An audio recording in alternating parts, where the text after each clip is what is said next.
synes du det beste med Norge? Sånn seriøst? Mm? Jeg vet ikke. Fjell? Aha. Sånn med tanke på velferdsstaten og sånn? Jeg vet ikke om vi har lov til å liksom klage da.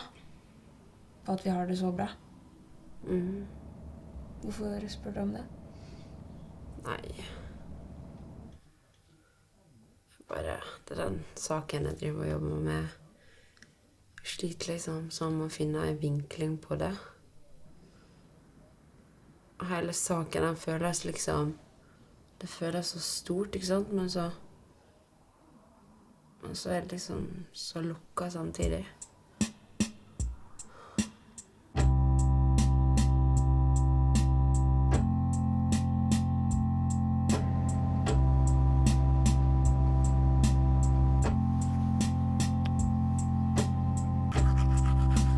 Hvorfor ser du så lur ut?